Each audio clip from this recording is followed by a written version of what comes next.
Hey guys, welcome to brainAttic.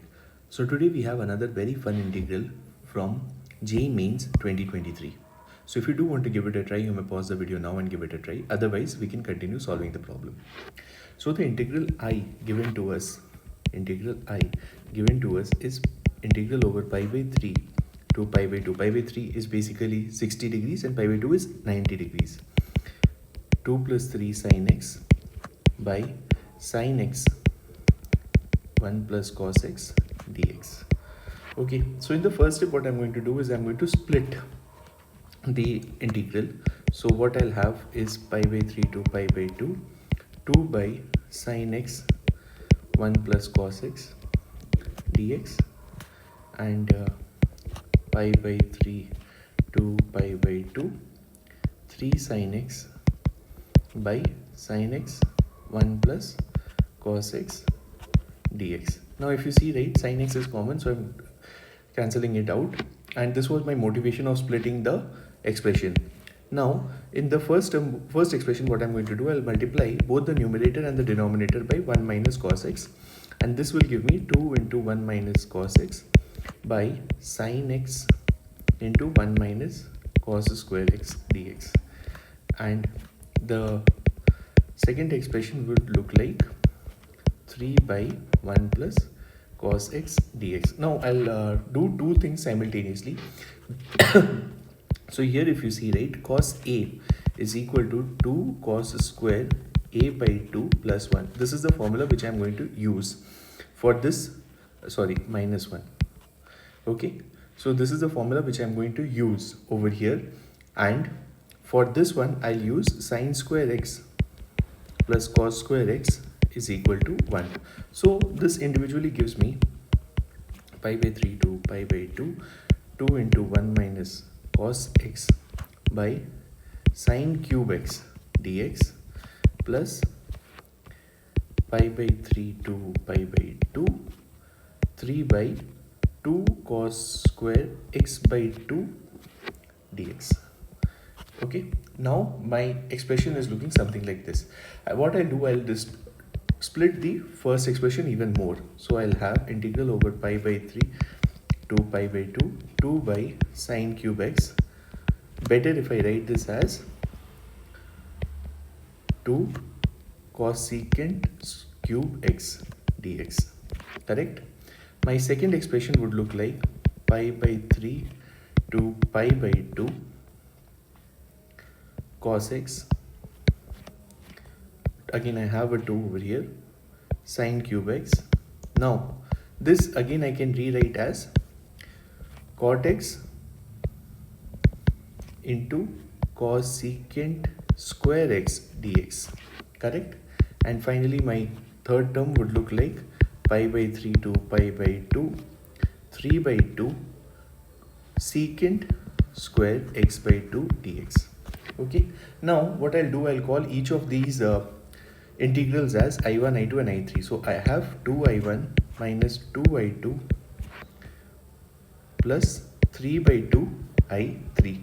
This makes it easier so that I can solve each of these integrals one by one. So my I looks like something like this.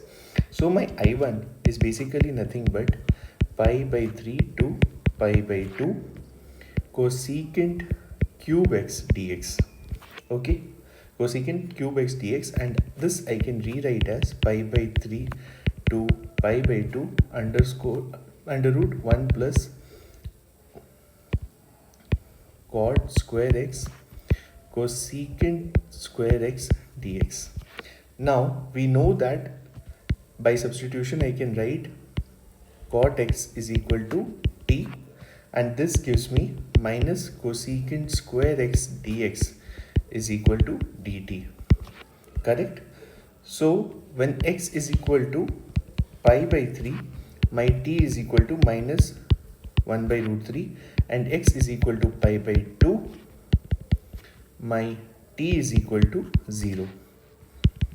Okay, t is equal to 0. So my I1 will look something like integral over 1 by root 3 to 0 with a minus sign in front, root under 1 plus t square dt. Now this integral is very easy, And what I'll suggest you is that if you substitute t is equal to tan theta, right, you will be easily able to solve this integral. You will see that dt is equal to secant square theta d theta, and with proper substitution and everything, right, you will land up with something like secant theta secant cube theta d theta.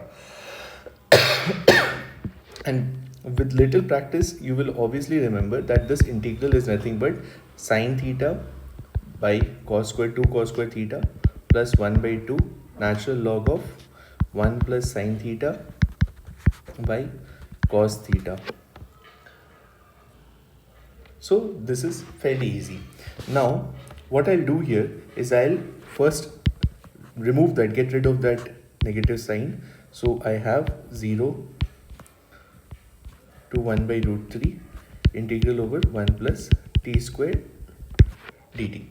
I'll use this whatever I have explained over here, and I'll land up with t by 2 under root 1 plus t square plus 1 by 2 log natural log t plus under root 1 plus t square, and all of this will be in the limit of 0 to 1 by root 3, and this gives me 1 by 3 plus 1 by 2 log root 3. Again natural is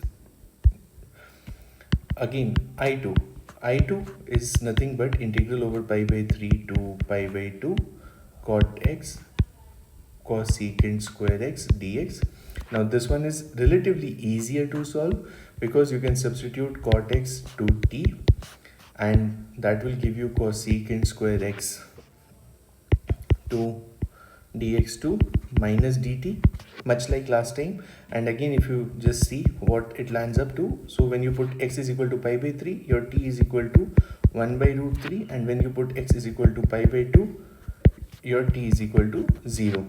So following the similar steps, I'll get rid of the minus sign, and this will give me the integral 0 to 1 by root 3 t dt, which is nothing but t square by 2, and my limits are 0 to 1 by root 3, and this gives me 1 by 6. So I have solved for I2 as well. Now going forward to I3, I have integral over pi by 3 to pi by 2 secant square x dx.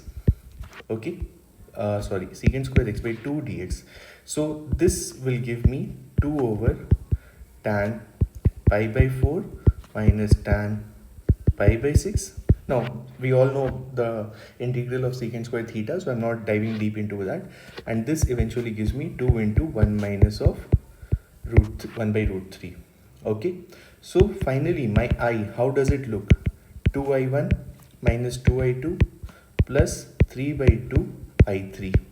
Okay, so if I just put the values of I1 and I2 and I3 which I have just found out, it gives me 2 into 1 plus 3 by 1 by 2 log root 3 minus 2 into 1 by 6 plus 3 by 2 into 2 1 minus 1 by root 3. Now if you just solve it a little bit, you will find that this is nothing but 10 by 3 minus root 3 plus log, obviously natural log is what I am saying. So this is my final answer. So if you do like the video, hit the like button, subscribe to our channel for more content like this. Thank you so much for watching.